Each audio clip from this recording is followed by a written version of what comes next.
Voltamos à entrevista com o ex-governador Paulo Artung, que lança seu livro Recortes.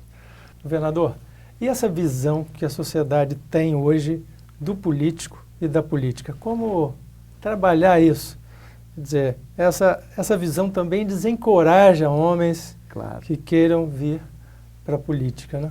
É verdade. Quer dizer, nós estamos vivendo uma crise da democracia representativa no mundo. Não é só no Brasil. Quer dizer, quando aquela meninada ocupou as praças na Espanha, aquela turma fez uma passeata e eles foram para a porta do parlamento dizer que eles não se sentiam representados naquela instituição, né?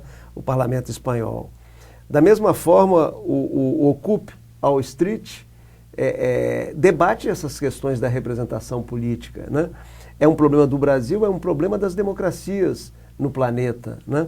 Agora, o que a gente precisa refletir, Almir, é o seguinte: quando você tem a banheira com a água suja e com a criança, o que a gente tem que jogar fora é a água suja. A criança não, a criança é o nosso futuro, né? Se a política tem desvios, né? Tem comportamentos delinquentes na política, o que nós precisamos jogar fora é a política suja, errada, não o instrumento que o ser humano conquistou, que é a política. Quer dizer, quando a vida humana conquistou essa ferramenta, o humano transformou a barbárie, a luta de todos contra todos, num instrumento de busca de caminhos, de soluções negociadas. Eu li outro dia um professor escreveu assim: a política ela é capaz de transformar um conflito paralisante num conflito transformador. É uma frase brilhante que eu cito no artigo, inclusive, que eu trabalho a questão da política. Então, é esse o debate que nós precisamos ter. Quer dizer, a gente olha para o Congresso Nacional, vou falar de Brasil, a gente não se sente muito representado naquela instituição. Quer dizer, a instituição se distanciou da população. Há um espaço muito grande entre o representante e o representado. Então, essas coisas precisam ser reinventadas, né? Precisam ser rediscutidas. E a vida é muito bonita, a vida humana é muito bonita, porque, ao mesmo tempo, quando você pensa na Grécia Antiga, que o povo se reunia em assembleia e todos decidiam tudo a todo tempo, e depois, quando a sociedade cresceu o número de habitantes, isso não foi possível, e aí você teve que inventar a democracia representativa, que é dar uma procuração a alguém para votar em seu nome, falar em seu nome, decidir em seu nome. Hoje as novas tecnologias estão aproximando uma nova possibilidade de cada um de nós cidadãos podermos opinar sobre mais temas. As mídias sociais. As mídias sociais, debater mais temas, votar em temas, mais um pouquinho no futuro nós vamos poder. Então, assim, o que nós precisamos é ter uma cabeça aberta. Melhor do que a democracia não existe, né? Vamos ter clareza disso. Quem viveu a ditadura sabe que a democracia é o melhor caminho.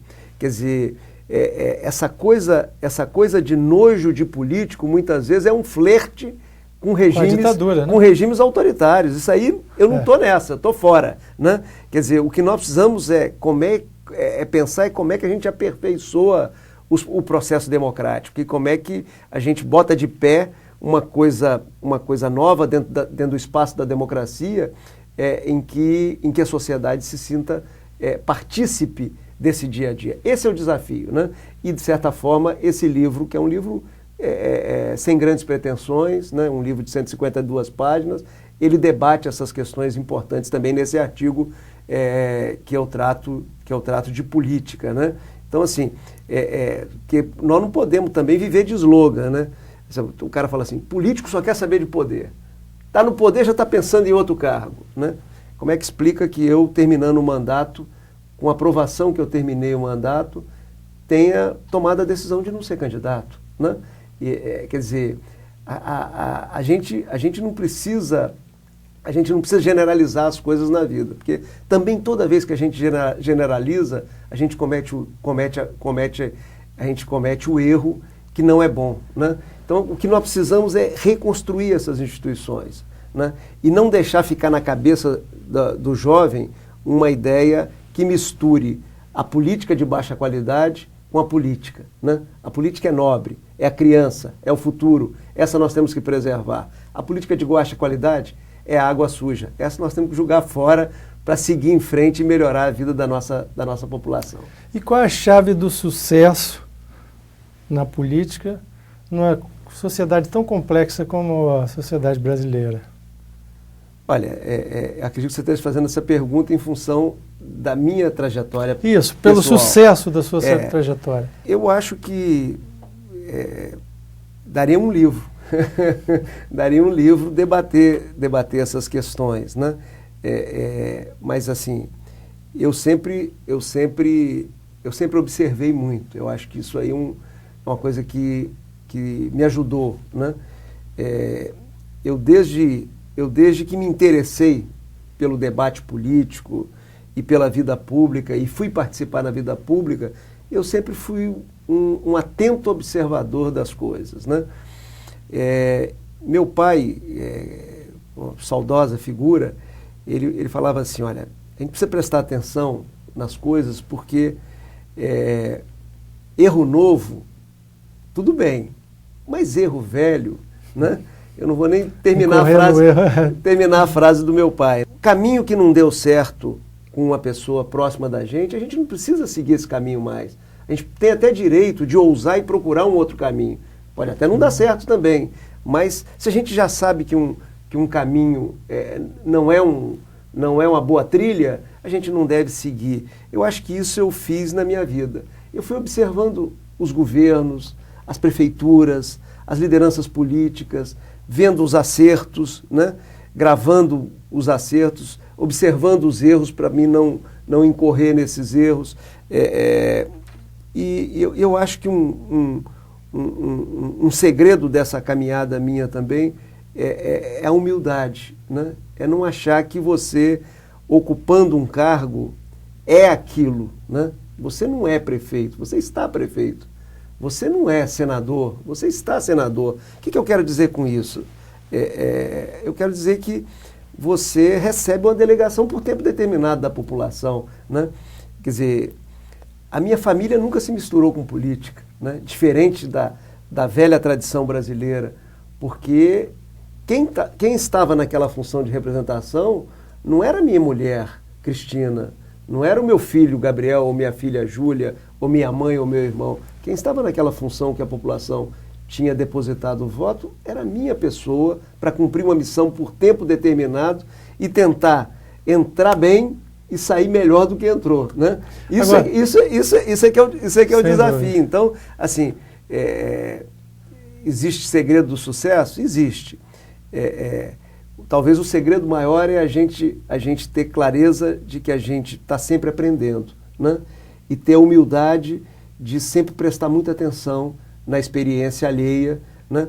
Para poder não incorrer em erros já praticados e tentar melhorar aquilo que já foi feito com sucesso. Então, meu pai falava assim, vou citar meu pai pela segunda vez, falava assim, olha,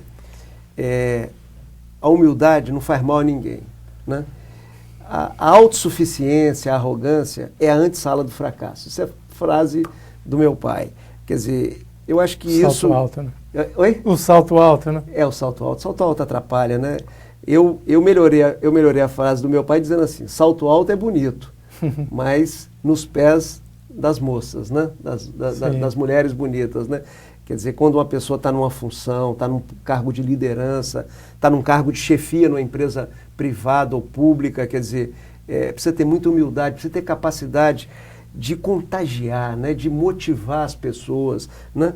Precisa saber que todos nós somos limitados. Por exemplo, esse negócio de equipe que eu falo aí no livro, quer dizer, o que é isso? É a gente ter a clareza que a gente não dá conta sozinho de tudo. Você precisa de um time ao seu lado, de boa equipe, né? E precisa de uma equipe motivada, precisa de objetivos claros, precisa ter capacidade de avaliar os objetivos, né? Refazer estratégias ao longo do tempo, né?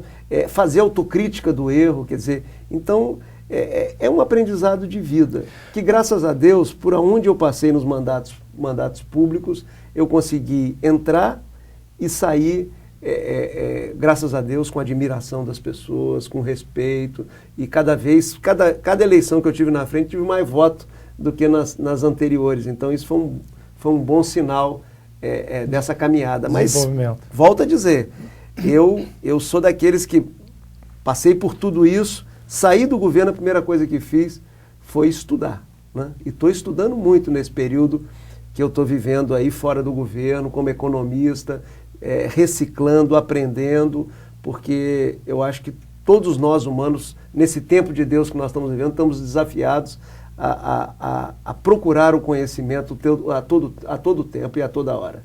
Agora, cada voto que se recebe tem uma expectativa, né? Quer dizer, as expectativas são as mais variadas possíveis, né? Desde um atendimento num posto de saúde até os grandes negócios.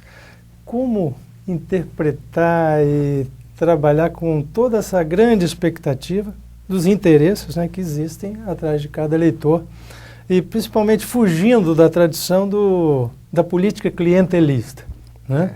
Então, nós vamos um rápido intervalo, voltamos já com essa resposta.